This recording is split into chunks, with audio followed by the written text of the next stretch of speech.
नमस्कार, देवभूमि समाचार में आपका स्वागत है। आपके साथ मैं रीना झा बालियान। खबरों का रुख करेंगे, लेकिन उससे पहले एक नजर डालते हैं इस वक्त की हेडलाइंस पर।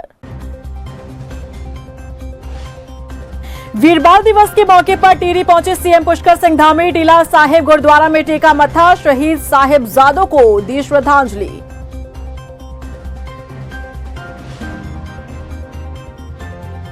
मूल निवास के मुद्दे पर गरमाई सियासत। बीजेपी विधायक विनोद चमोली ने दिया बड़ा बयान। प्रदेश में एक और बड़े आंदोलन की आहट।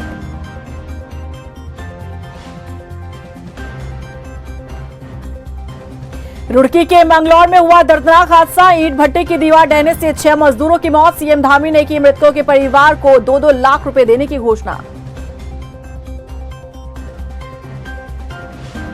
साल के आखिरी दिन से बदलेगा उत्तराखंड में मौसम का मिजाज। बारिश और बर्फबारी के साथ होगा नए साल का आगाज। मौसम विभाग ने जारी किया पूर्वानुमान।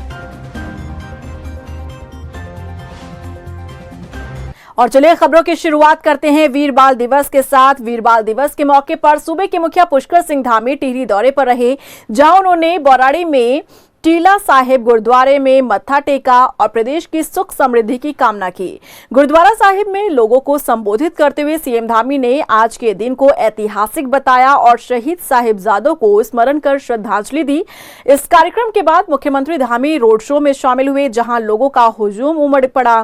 स्थानीय लोगों ने मुख्यमंत्री का स्वागत पारंपरिक वाद्य यंत्रों से किया। टिहरी में 400 करोड़ से भी अधिक की योजनाओं का लोकार्पण और शिलान्यास किया गया है। निश्चित रूप से ये सब योजनाएं जिनका शिलान्यास किया है, जल्दी हम उनका लोकार्पण करेंगे, जल्दी वो भी धरातल पर उतरेंगे। इन योजनाओं के आगे बढ़ने से हमारा टिहरी जनपद विकास की रफ्तार में और तेज़ी से आगे बढ़ेगा। आज इन्वेस्टमेंट के क्षेत्र में भी यहाँ लोगों ने बहुत बड़ी रुचि दिखाई है। हज़ारों करोड़ के MOU इस जनपद के लिए लोगों ने साइन किए हैं। जल्दी ही हम उनको भी धरातल पर उतारेंगे। इन सब से जहाँ आज बेटी द्वारी कौथिक के माध्यम से हमारी जो मातृशक्ति है, उसके सशक्तिकरण का हमने अभियान अपने हाथ में लिया है। वहीं हल्द्वानी के GGIC विद्यालय में वीर बाल दिवस के मौके पर कार्यक्रम का आयोजन हुआ, जिसमें कैबिनेट मंत्री धन सिंह रावत ने शिरकत की। कार्यक्रम में उन्होंने शहीद साहिबजादों को श्रद्धांजलि दी। इस मौके पर कैबिनेट मंत्री धन सिंह रावत ने कहा कि पीएम मोदी के आह्वान पर आज देश के हर स्कूल में वीर बाल दिवस मनाने के साथ शहीद साहिबजादों के बलिदान के इतिहास को याद किया जा रहा है। देखिए, सबसे पहले तो मैं अपने देश के यशस्वी प्रधानमंत्री जी का बहुत बहुत धन्यवाद देना चाहता हूं कि जो वीर बाल दिवस है, उन्होंने पूरे देश में, प्रधानमंत्री जी ने पूरे देश में इसको मनाने का निर्णय किया है। हमारे मुख्यमंत्री जी ने कहा है कि सभी शिक्षण संस्थाओं में भी इस कार्यक्रम को होना चाहिए, ताकि नई पीढ़ी को वीर बाल दिवस के बारे में ज्ञात हो, कि नई पीढ़ी को ये उनका इतिहास पता होना चाहिए। इसलिए हम हर स्कूल में कार्यक्रम कर रहे हैं, विश्वविद्यालय में कार्यक्रम कर रहे हैं। उत्तराखंड में एक तरफ जहां मूल निवास और सशक्त भू कानून के मुद्दे को लेकर माहौल गरमाया हुआ है, तो वहीं दूसरी तरफ बीजेपी विधायक विनोद चमोली ने एक ऐसा बयान दे दिया जिससे हर कोई हैरान है और सवाल उठने लगे हैं कि क्या उत्तराखंड में एक बड़े आंदोलन की आहट मिल रही है। देखिए रिपोर्ट। मूल निवास के मुद्दे पर बीजेपी विधायक का बड़ा बयान। विनोद चमोली के बयान ने किया सबको हैरान। क्या उत्तराखंड का हो जाएगा विभाजन? राजधानी देहरादून में मूल निवास स्वाभिमान रैली में उमड़ी भीड़ ने जहां सरकार के माथे पर बल ला दिया, तो वहीं दूसरी तरफ बीजेपी विधायक विनोद चमोली ने एक ऐसा बयान दे दिया जिससे हर कोई हैरान है। और विनोद चमोली के बयान से सवाल उठने लगे हैं कि क्या खंड खंड हो जाएगा उत्तराखंड? दरअसल बीजेपी विधायक विनोद चमोली का कहना है कि पहाड़ी राज्य का गठन जिस मकसद से किया गया था, उस अवधारणा पर कई चीजें खरी नहीं उतरी हैं। इसीलिए पहाड़ी राज्य के लिए खास योजनाओं के तहत काम होना चाहिए। साथ ही मूल निवास और भू कानून ऐसे मुद्दे हैं, इनका समाधान नहीं हुआ तो उत्तराखंड के भीतर एक और आंदोलन खड़ा होने की संभावना दिखाई दे रही है। यानी कि बीजेपी विधायक विनोद चमोली का सीधा इशारा राज्य आंदोलन की ओर है, जिसके बाद यूपी से अलग होकर उत्तराखंड राज्य बना था। तो ऐसे में क्या माना जाए, प्रदेश में माहौल इस कदर बन चुका है जहां उत्तराखंड को भी 2 टुकड़ों में बांट दिया जाएगा। उत्तराखंडियत मेरे अंदर भी है, तो 2 विषय मेरे सामने थे, एक तरफ पार्टी का भी है, एक तरफ वो भी है। तो मैंने अपनी भावनाओं को व्यक्त किया। तो राज्य बना है, ये पहाड़ की स्थिति को देखकर बना है। उसकी भाव कहीं ना कहीं उसके जो मूल में है, ये उत्तराखंडियत है, उत्तराखंड की भावनाएं हैं। अगर उन भावनाओं के अनुरूप हम काम नहीं कर पाते हैं तो राज्य बनने का औचित्य साबित नहीं होता है। और मैंने बहुत पहले फोरकास्ट किया था कि अगर सही समय पर ध्यान न रखा गया और पहाड़ के लिए अलग नीतियां न बनी, पहाड़ को अलग से लुक आफ्टर नहीं किया गया, तो इसी प्रदेश में एक और प्रदेश की मांग उठ पड़ेगी और पहाड़ के अलग राज्य मांगने के लोग आगे बढ़ चलेंगे। सत्ता पक्ष के विधायक विनोद चमोली की तरफ से दिए गए इस बयान ने वाकई में सबको चौंका दिया है। बीजेपी विधायक चमोली ने मूल निवास की लड़ाई को अपना समर्थन भाजयुमो के कार्यक्रम में मौजूद रहते हुए भी दिया था।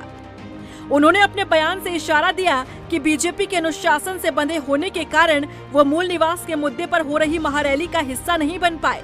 ये दर्द विनोद चमोली का बहुत कुछ इशारा कर गया, लेकिन वहीं बीजेपी का कहना है कि विनोद चमोली की ये भावनाएं हो सकती हैं, लेकिन बीजेपी की सरकार और संगठन प्रदेश की जन भावनाओं के अनुरूप काम करता है।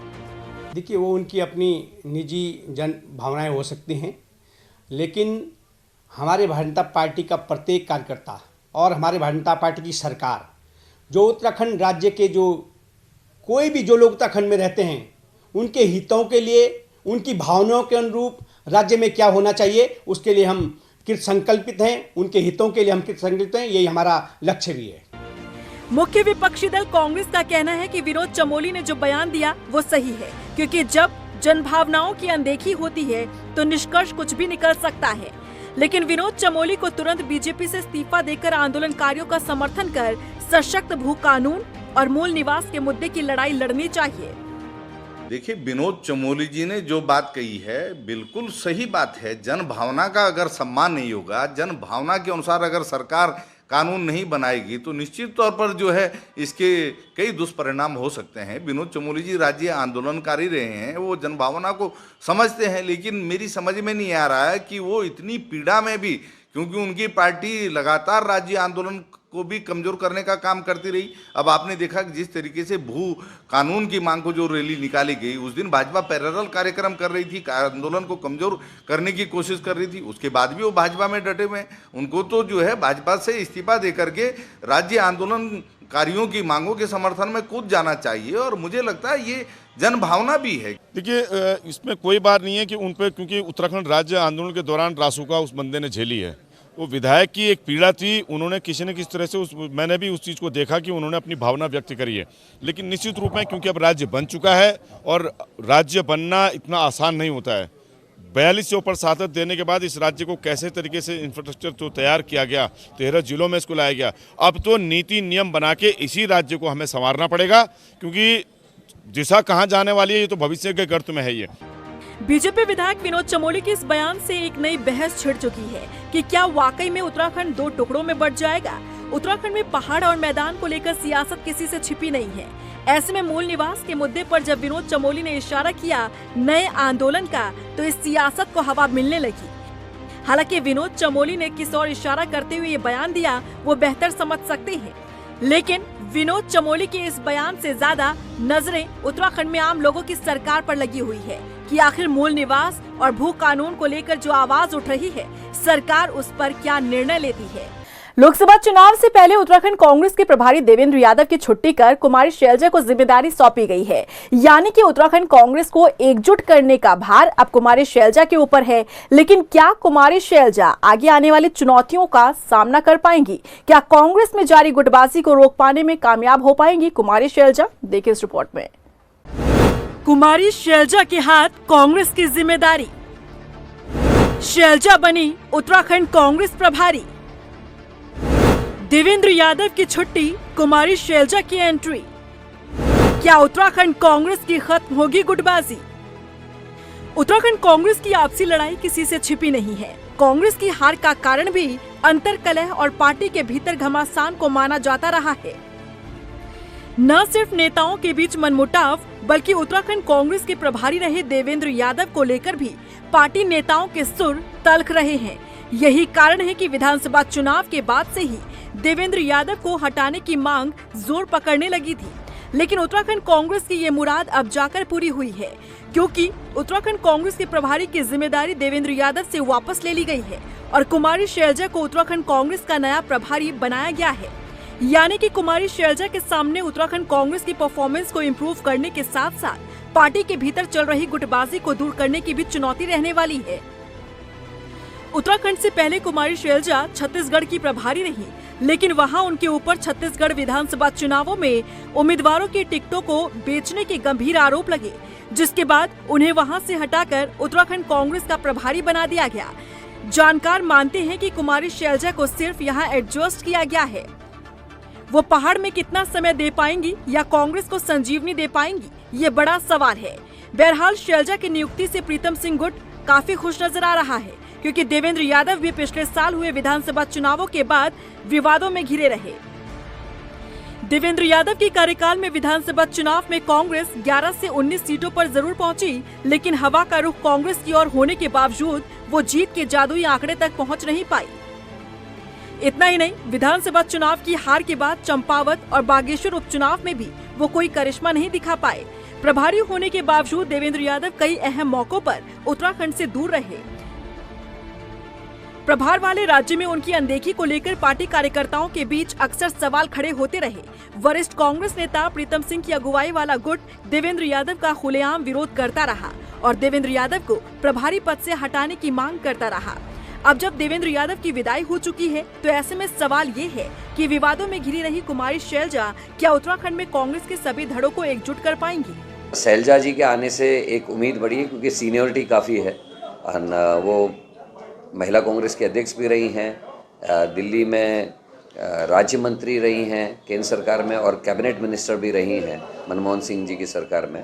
काफ़ी बड़ा कद है, 3 बार की सांसद भी हैं, और उनके आने से निश्चित ही उनका जो अनुभव उसका लाभ भी मिलेगा। और जैसा कि उनकी कार्यशैली काफ़ी स्ट्रिक्ट है और बोलने वाली हैं, सीधा बोलने वाली हैं, तो निश्चित ही उत्तराखंड में उनके अनुभव का हमको लाभ मिलेगा और पार्टी और तेजी से आगे बढ़ेगी। मनमोहन सिंह सरकार में मंत्री रही कुमारी शैलजा हरियाणा से आती हैं। हरियाणा के पूर्व मुख्यमंत्री भूपेंद्र सिंह हुड्डा के साथ उनका मनमुटाव जग जाहिर है। हरियाणा में भी कांग्रेस का वही हाल है जो उत्तराखंड में है। हरियाणा में कांग्रेस की गुटबाजी का एक्सपीरियंस क्या कुमारी शैलजा के लिए उत्तराखंड में कारगर साबित हो पाएगा, ये बड़ा सवाल है। उत्तराखंड से पहले छत्तीसगढ़ में टिकटों को बेचने के गंभीर आरोप झेल रही कुमारी शैलजा क्या उत्तराखंड में खुद की छवि बेदाग रख पाएंगी? बता दें कि पहली दफा नहीं जब कुमारी शैलजा को उत्तराखंड कांग्रेस के साथ काम करने का मौका मिला हो। इससे पहले शैलजा साल 2017 के उत्तराखंड विधानसभा चुनाव में बतौर स्क्रीनिंग कमेटी में शामिल रही थी, लेकिन अब उन्हें उत्तराखंड कांग्रेस प्रभारी के तौर पर जिम्मेदारी मिली है। देवेंद्र यादव कांग्रेस नेताओं की जिस गुटबाजी पर लगाम लगाने में नाकाम रहे, कुमारी शैलजा के सामने सबको एकजुट करना पहली चुनौती रहने वाली है। कुमारी शैलजा को कांग्रेस का प्रदेश प्रभारी बनाए जाने के बाद बीजेपी के नेता कांग्रेसियों से ज्यादा खुश नजर आ रहे हैं। वक्फ बोर्ड के अध्यक्ष शादाब शम्स ने तंज कसते हुए कहा कि उन्हें 2017 में चुनाव का प्रभारी बनाया गया था और उत्तराखंड में 11 सीटों पर कांग्रेस सिमट कर रह गई थी। अब एक बार फिर उन्हें प्रदेश का प्रभारी बनाया गया है। इस बार 5 लोकसभा सीट 3 लाख से अधिक मतों से बीजेपी जीत हासिल करेगी। कुमारी शैलजा पहले भी उनके लिए लकी चार्म थी और अब भी लकी चार्म साबित होंगी। वहीं कांग्रेस प्रवक्ता ने बीजेपी पर हमला बोलते हुए कहा कि बीजेपी के नेता गलतफहमी का शिकार हैं और लोकसभा चुनाव में बीजेपी नेताओं की गलतफहमी दूर हो जाएगी। और राजनीतिक पार्टी है कांग्रेस भी, तो उन्होंने अगर एक प्रभारी को अपॉइंट किया है तो उसके लिए हम तो कुमारी शैलजा जी को भी बधाई देंगे। लेकिन कुमारी शैलजा हमारे लिए तो हमेशा लकी रही हैं। 2017 के चुनाव में भी वो प्रभारी थी, तो तब 11 सीटें विधानसभा में आई थी, तो हमारे लिए तो हमेशा लकी चार्म रही हैं। हम तो बधाई देंगे। अभी बहुत हल्के में वो कुमारी शैलजा जी को ले रहे हैं। ये मेरी चेतावनी है भारतीय जनता पार्टी को, जो उनके अंदर जुझारूपन और कांग्रेस के लिए कर्मठता और निष्ठा मैंने देखी है, उसको शायद अभी भारतीय जनता पार्टी के लिए उसका एक ट्रेलर देखना बाकी है। और आने तो दीजिए शैलजा जी को, फिर भारतीय जनता पार्टी को अगर अपने पैरों के नीचे से ज़मीन खिसकती नज़र ना आई तो मैं राजनीति छोड़ दूंगी। उधर मंगलवार सुबह रुड़की के मंगलौर में दर्दनाक हादसे में 6 श्रमिकों की मौत हो गई। यह हादसा तब हुआ जब लेबोली गांव के सालवी ईंट भट्टे में आधा दर्जन से ज्यादा मजदूर काम कर रहे थे। उसी दौरान ईंट भट्टे की दीवार ढह गई, जिसमें 10 मजदूर दब गए। रेस्क्यू कर जब सभी मजदूरों को बाहर निकाला गया तो उनमें से 5 श्रमिकों की मौत हो गई, जबकि एक मजदूर ने इलाज के दौरान दम तोड़ दिया। वहीं खबर मिलने तक 4 श्रमिकों की हालत गंभीर बताई गई। बता दें कि इस पूरे मामले में प्रशासन ने जांच बैठा दी है। दीवार के ढहने की वजह से अभी लगभग 6 लोगों की डेथ हुई है, और जिसमें 3 लोग हमारे मुजफ्फरनगर के हैं और 3 हमारे उत्तराखंड के श्रमिक हैं। तो इसमें आज हमने एक मजिस्ट्रेट इंक्वायरी भी जांच बैठा दी है उसमें, और उसमें एडीएम इसकी इंक्वायरी करेंगे कि रीज़न क्या रहा। और श्रमिकों को अभी वार्ता चल रही है उनके परिजनों से, और जल्दी से हम पोस्टमार्टम कराने के बाद उसमें आगे कार्रवाई कराएंगे। वहीं सीएम धामी ने मंगलौर हादसे पर दुख जाहिर किया है। मुख्यमंत्री ने मृतक श्रमिकों के परिजनों को सांत्वना देते हुए आर्थिक मदद देने का ऐलान किया। जिलाधिकारी धीराज सिंह गर्ब्याल ने बताया कि सीएम धामी ने मृतकों के परिजनों को 2-2 लाख रुपए की आर्थिक सहायता देने की घोषणा की है।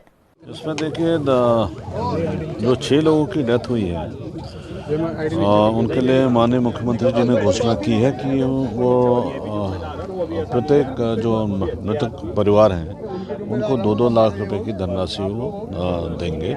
तो जल्दी इसमें पोस्टमार्टम के बाद जो कार्रवाइयाँ हमें पूरी करनी होती हैं तो उसको पूरा करके हम तुरंत भेजेंगे और जल्दी से जल्दी उनको धनराशि उपलब्ध कराएंगे। खबरों में बढ़ते हैं आगे। हल्द्वानी के उत्तराखंड मुक्त विश्वविद्यालय में 27 दिसंबर को प्रस्तावित 8वें दीक्षांत समारोह में राज्यपाल retired lieutenant general Gurmeet Singh, मुख्यमंत्री पुष्कर सिंह धामी और केंद्रीय रक्षा राज्य मंत्री के अलावा कैबिनेट मंत्री धन सिंह रावत शिरकत करेंगे। लिहाजा विश्वविद्यालय प्रशासन तैयारी कर रहा है। बता दें कि मुक्त विश्वविद्यालय के कुलपति OPS नेगी ने बताया कि इस साल विश्वविद्यालय के 15,417 छात्रों को उपाधि दी जा रही है। इसमें कुल जो है 15,417 विद्यार्थी, 2 सत्र हमारे हैं, 6 महीने के सत्र होते हैं। पिछले वर्ष के जनवरी का सत्र और जो है जुलाई का सत्र, 2 सत्रों का जो है हमें 15,417 विद्यार्थियों को जो है डिग्री दी जाएगी।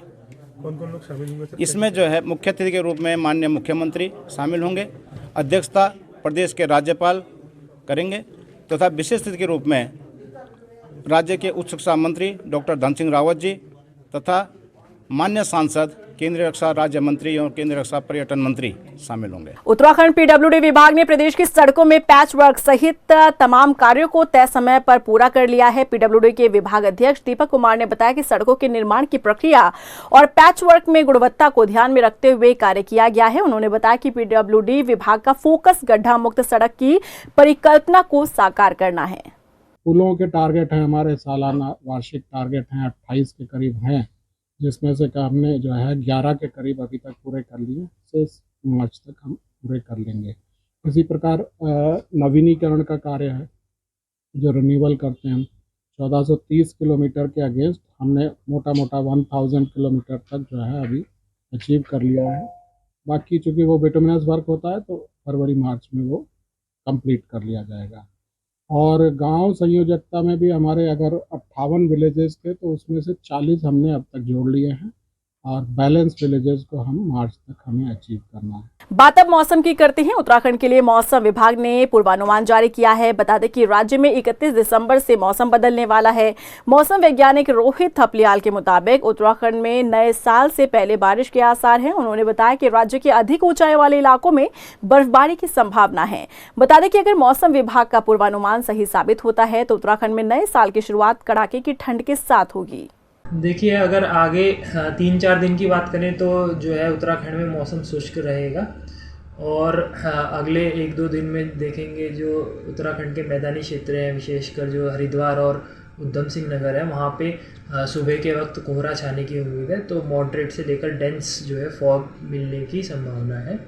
उसके बाद जो है बात करेंगे 4 दिन बाद 30-31 के बाद जो है 30-31 और 1 तारीख में उत्तराखंड में पर्वतीय क्षेत्र विशेषकर जो उत्तरकाशी, रुद्रप्रयाग, चमोली, पिथौरागढ़, बागेश्वर है, वहाँ पर कहीं कहीं हल्की वर्षा देखने को मिल सकती है। साथ ही जो 3000 मीटर या उससे अधिक ऊंचाई वाले क्षेत्र है वहाँ पे बर्फबारी भी मिल सकती है। उधर गदरपुर के कंबोज धर्मशाला में शहीद उधम सिंह कंबोज की जयंती पर उन्हें श्रद्धांजलि दी गई। क्षेत्रवासियों ने शहीद की प्रतिमा पर माल्यार्पण कर उनकी शहादत को याद किया। स्थानीय लोगों ने मांग की है कि स्कूलों के पाठ्यक्रम में शहीद उधम सिंह की जीवनी को शामिल किया जाए ताकि आने वाली पीढ़ी उनके शौर्य को याद कर सके, जान सके।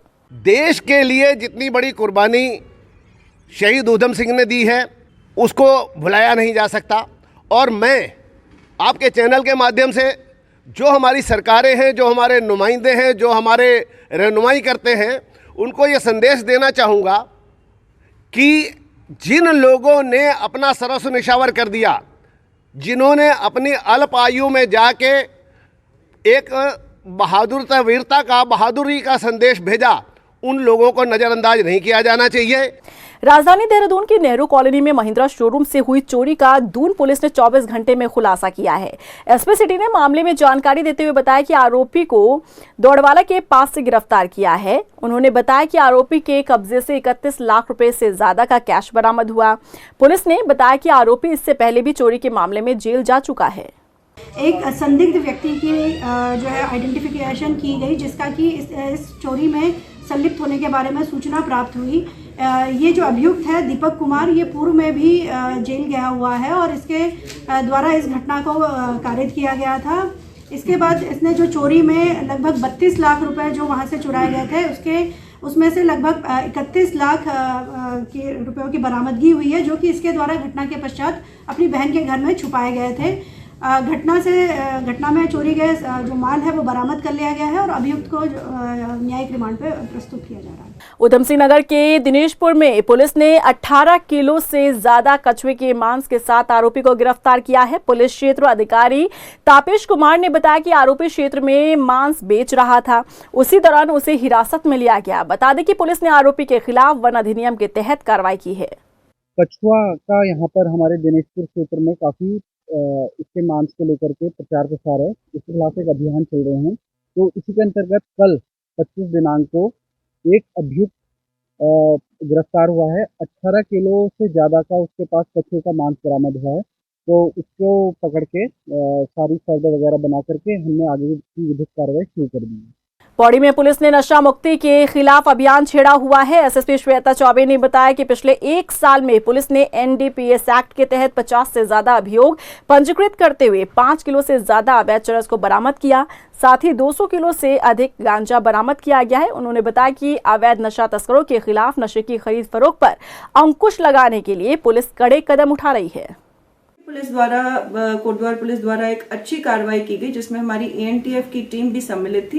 1 किलो 700 ग्राम चरस जो है वो बरामद की गई है। एक होटल स्वामी है जो होटल की आड़ में इसका धंधा कर रहा था, उनकी गिरफ्तारी की गई है। और पूरे साल में अगर देखा जाए तो एएनटीएफ और पौड़ी पुलिस द्वारा काफी अच्छा कार्य किया गया है। लगभग 5 किलो से ज्यादा की हमारी चरस, अवैध चरस जो है उसकी बरामदगी की गई है। और इसी के साथ फिलहाल इस बुलेटिन में बस इतना ही, लेकिन चलते चलते एक नजर डालते हैं इस वक्त की हेडलाइंस पर। वीरबाल दिवस के मौके पर टिहरी पहुंचे सीएम पुष्कर सिंह धामी। टीला साहिब गुरुद्वारा में टेका मत्था, शहीद साहिबजादों को दी श्रद्धांजलि।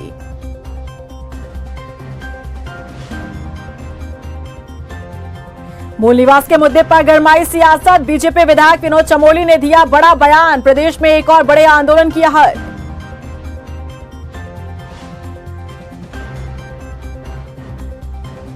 रुड़की के मंगलौर में हुआ दर्दनाक हादसा, ईंट भट्टे की दीवार ढहने से 6 मजदूरों की मौत। सीएम धामी ने की मृतकों के परिवार को 2-2 लाख रुपए देने की घोषणा। साल के आखिरी दिन से बदलेगा उत्तराखंड में मौसम का मिजाज, बारिश और बर्फबारी के साथ होगा नए साल का आगाज। मौसम विभाग ने जारी किया पूर्वानुमान।